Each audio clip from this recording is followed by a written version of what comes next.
नाजरीन, मैं हूँ राशिद खान, आप देख रहे हैं राशिद खान यूट्यूब चैनल। तो नाजरीन, आज हम बात करेंगे भारतीय मीडिया की चीखों के बारे में। भारत क्यों पाकिस्तान के बारे में चीख रहा है, पाकिस्तान क्यों डर रहा है, ऐसी क्या वजूहात है जिनकी वजह से पाकिस्तान से इंडिया इतना खौफज़दा है और चीख चीख कर पाकिस्तान का बोल रहा है गोदी मीडिया। तो नाजरीन आए मेरे साथ सपोर्ट करें, तो आज सब मिलकर हम गोदी मीडिया की तू करते हैं। तो पाकिस्तान में सबसे अहम चीज़ जो है जिसकी वजह से गोदी मीडिया में बहुत खौफ व हरास है, और हम एक चीज़ और देखेंगे कि इंडियन आर्मी और पाकिस्तान आर्मी के पास ऐसे कौन कौन से हथियार हैं, उनको हम लोग कंबाइन करके देखेंगे। हम लोग थोड़ा उनको सेपरेट रख के हम उनके बारे में बात करेंगे कि पाकिस्तान के पास ऐसा कौन सा बेहतरीन टेक्नोलॉजी और इंडिया के पास कौन सी बेहतरीन टेक्नोलॉजी। सबसे पहले हम बात करेंगे पाकिस्तान के पास जो अभी नया वर्जन में उन्होंने नया जहाज़ बनाया JF-17, जो कि ब्लॉक बिल्डिंग टेक्नोलॉजी पे बनाया गया, और इंडिया के पास है 5 राफेल, जिनके बारे में आपको याद होगा जब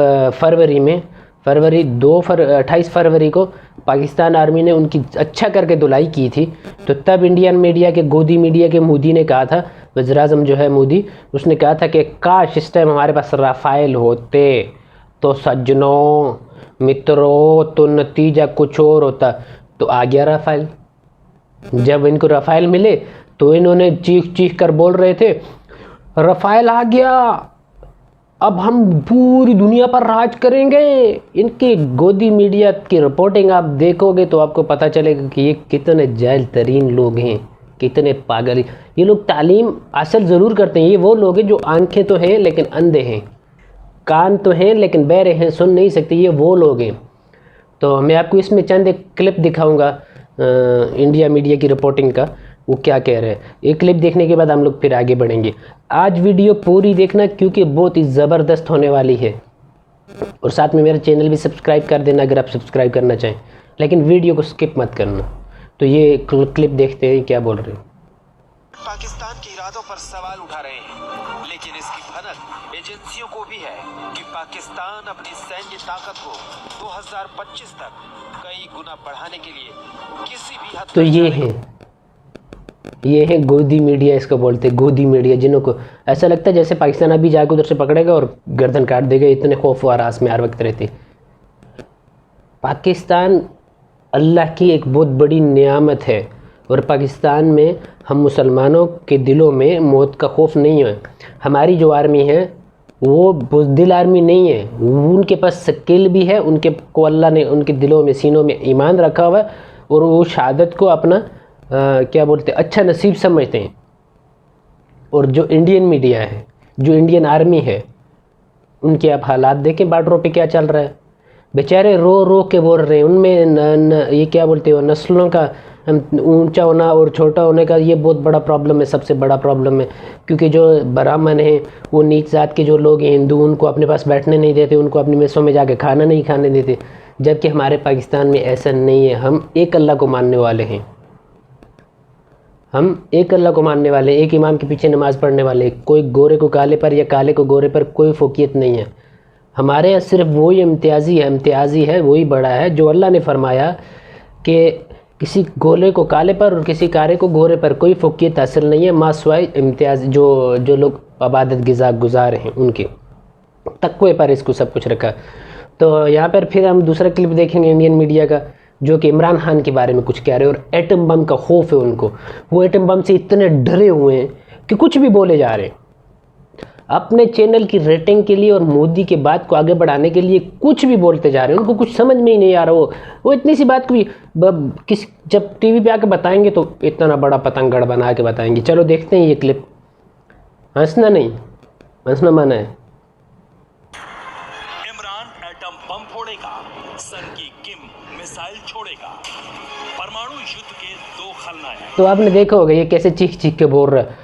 इमरान खान और साउथ कोरिया के वो जो सदर है उसके साथ में फ़ोटो लगा के बोल रहे ये है खलनायक। और हकीकत में मैं आपको एक बात बताता हूँ, याद रखना मेरी बात, जब भी कभी इंडिया के साथ जंग खुल के हुआ, एटम बम उस पर गिरेगा, उस पर लाजम एटम बम गिरेगा। अभी रूस पाकिस्तान के साथ है, चाइना पाकिस्तान के साथ है, उसके बाद अल्हम्दुलिल्लाह। अच्छा, आज मैं आपको एक खुशखबरी सुनाने वाला हूँ, बहुत ही ज़बरदस्त न्यूज़ है जो कि आपने को अभी तक किसी चैनल ने शायद नहीं बताई हो। आज़रबाईजान का एक वफ़द पाकिस्तान पहुँच गया, जो कि अभी इस्लामाबाद में पहुँचा है, जो कि आज हमारे जो अस्करी क़यादत है, जैसे बाजवा साहब हैं, इमरान खान साहब जो कि सिविल क़यादत की, हमारे प्राइम मिनिस्टर साहब हैं, और बाकी दूसरे जो डिफेंस मिनिस्टर हैं, उनसे आज मुलाकात करेंगे।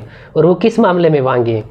वो JF-17 थंडर ब्लॉक ए खरीदने के लिए, मायदा तय करने के लिए वहाँ गए हैं, जिसके बदले में वो हमें 10 साल, मुल्क पाकिस्तान को 10 साल ऑयल फ्री देंगे। तो इंडिया को एक तो ये भी आग लगी हुई है कि पाकिस्तान के तो JF-17 थंडर ने, जब फरवरी में हुआ था, हमारे JF-17 थंडर ने उनकी 2 तैयारी गिराई थी। एक जो कि अभिनंदन साहब चाय पीने के लिए इधर पकड़ के ले गए थे, और दूसरा जो इसराइली कोई था, उनका पता नहीं मर गया या शायद, मुझे तो अभी तक यानी कि मैं तस्दीक तो नहीं है, लेकिन सुना है कि वो पाकिस्तान आर्मी के हाथ में है। और इसराइल के मैंने इसराइल के एक अखबार न्यूज़पेपर ज़रूर देखा था, जिसमें उन्होंने ये अपने पायलट की वापसी के लिए अमेरिका को बोला था कि हमारा पायलट हमें वापस किया जाए, जो कि पाकिस्तान की ने गिरफ़्तार किया होगा। तो अभी JF-17 थंडर का अभी जो हमारा ब्लॉक रेडी हुआ है, वो 4th+ जनरेशन का है, जो कि रफ़ाइल का भी बाप है। रफ़ाइल भी अच्छा है, ऐसा नहीं है रफ़ाइल जितना, लेकिन इंडिया जैसा बेवकूफ़ वज़ीर-ए-आज़म इंडिया को जो मिला है, उसने जितना महंगा रफ़ाइल ख़रीदा है, उस एक रफ़ाइल में हम एक पूरा बैच तैयार करते हैं अल्हम्दुलिल्लाह। हमारी नेवी, हमारी एयरफोर्स एक साल में 25 जहाज़ तैयार करती है अल्हम्दुलिल्लाह। इसलिए हम लोगों को इंडिया पे बरतरी हासिल। और दूसरा, हमारी एयरफोर्स, हमारे पायलट किसी भी जहाज़ में आप बैठा दो, पुराने से पुराने में, इंशाअल्लाह कामयाब होके आएंगे। क्यों? उनको मौत का खौफ नहीं है, वो शहादत के लिए जाते हैं। वो जाते हैं, जहाज़ में बैठते, बोलते या अल्लाह, अगर हम शहीद हो गए तो तेरा लाख लाख शुक्र है, हमें शहादत अता फरमा। हमें दुश्मन में गिरफ्तारी नहीं चाहिए, हमें शहादत चाहिए। जैसा कि आपने देखा होगा, आपने पढ़ा होगा, राशिद मिन्हाज साहब ने जहाज़, हालांकि वो चाहते तो लैंडिंग करवा सकते थे आराम से, कोई मुश्किल नहीं था, उनको घेरे में लिया हुआ था, लेकिन उन्होंने लैंड नहीं करवाया, क्योंकि उनको पता था अगर मैं लैंड करवाऊंगा तो ये लोग मुझ पर जुल्म ज़्यादती करके मेरे से मुल्क के राज लेंगे। तो हमारे जो फ़ौजी जवान हैं, हमारे जो भाई हैं, वो ऐसा कभी नहीं होने देते कि वो किसी मुल्क, किसी भी दुश्मन को अपना राज दे दें, ऐसा हो ही नहीं सकता। और मैं सलाम पेश करता हूँ जो हमारे मकबूल भट्ट साहब थे, मकबूल भट्ट साहब ने ये जिनकी ज़बान काट दी थी, इंडिया में मेरे ख्याल से 20 से 22 साल उनकी जेल में रहे, लेकिन उन्होंने अपनी ज़बान कटवा ली थी, लेकिन मुल्क का कोई राज नहीं बताया। अल्हम्दुलिल्लाह ये फ़ोकियत है हमें इस गोदी मीडिया पे, और वो इसकी ना बुज़दिल आर्मी पे। और इंशाअल्लाह ये फ़ोकियत हमेशा रहेगी, हम हमेशा जीतते रहेंगे इंशाअल्लाह। तो मैं यहाँ पे JF-17 थंडर का भी जिक्र करूँगा। JF-17 थंडर जो है, उसमें और रफ़ाइल में फ़र्क क्या है? सबसे जो अहम फ़र्क है, सबसे जो मेन फ़र्क है, वो फ़र्क ये है कि हमारा जो JF-17 थंडर है, ये ब्लॉक 3 जो बना रहे हैं, ये 4th+ जनरेशन का। इसमें तमाम वही खसूसियात, उससे भी अच्छी खसूसियात हैं जो रफ़ाइल में हैं, लेकिन फ़र्क इतना, रफ़ाइल फ्रांस ने बनाया और ये पाकिस्तान खुद बना रहा है।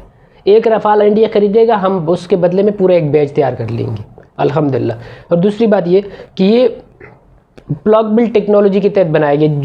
जो हम लोग ने आज बनाया है, वो 50 साल बाद भी हम उसको अपग्रेड करेंगे, वो 50 साल बाद भी चलेगा। लेकिन रफ़ाइल में आप सिर्फ ईंधन बदल सकते हो, मतलब ईंधन एक ख़त्म होता है दूसरा डाल सकते हो, और मिसाइल जो इसके बना के एक बार उसके साथ लगा दिए, वही आप फायर करोगे, दोबारा आओगे, वही लोगे।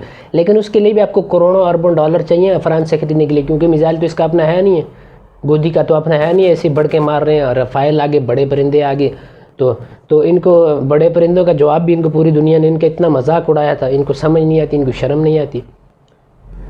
और फिर मैं अभी आपको एक और क्लिप दिखाऊंगा, इसमें आप हंस के पागल होंगे कि ये कितना पागल हैं ये लोग, अक्ल नाम की चीज़ नहीं है इनमें। पता नहीं कैसे अपने चैनल की रेटिंग बढ़ाने के लिए कैसे कैसी बातें करते रहते हैं, कोई समझ में नहीं आता। चलो देख लो ये क्लिप भी। वो भारत को परेशान करने की कोशिश कर सकता है, लेकिन निशांत इन सभी चीजों की तैयारी भारत ने मई महीने से, मैं लगातार कहता हूं कि कर ली थी। भारत को पता था कि तो ये ऐसी बातें करते। सॉरी, मैं जब इनकी रिपोर्टिंग देखता हूँ, जब इनकी मैं न्यूज़ देखता हूँ, तो मुझे बहुत हंसी आती है, क्योंकि बेवकूफ़ों वाली बातें करते मुकम्मल तौर पर। कभी कभी ये रोते हुए दिखाई देंगे कि पाकिस्तानी सेना आके हमारी फ़ौजी जवानों की गर्दन काट के ले जाती है। आपके क्या फ़ौजी जवान हैं जिनकी गर्दनें ले जाते हैं दूसरे मुल्क के लोग आके? आप इनके ज़ोर बाजू पे लड़ रहे हो, बस सिर्फ आपसे बातें करवा सकते हैं। आप बातें करने में बहुत होशियार हो, जैसे कि आपके प्राइम मिनिस्टर साहब हैं, गोदी मीडिया वाले गोदी साहब। तो इसी के साथ आज के लिए इतना काफ़ी है। तो आप मेरा साथ देते रहेंगे, हम लोग इंशाल्लाह इनकी इज़्ज़त अफजाई करते रहेंगे, क्योंकि ये तो झूठे लोग हैं। और अगर आपने मेरा चैनल सब्सक्राइब नहीं किया तो ज़रूर सब्सक्राइब करें, और साथ में एक घंटी के ना बजने वाले बटन को भी बजाएं, ताकि मेरी तमाम आने वाली वीडियो आप तक पहुंचती रहे। तो इसी के साथ आपका होस्ट इजाज़त चाहता है, मिलते हैं नेक्स्ट वीडियो में इसी रिदम के साथ। अल्लाह ने के मान।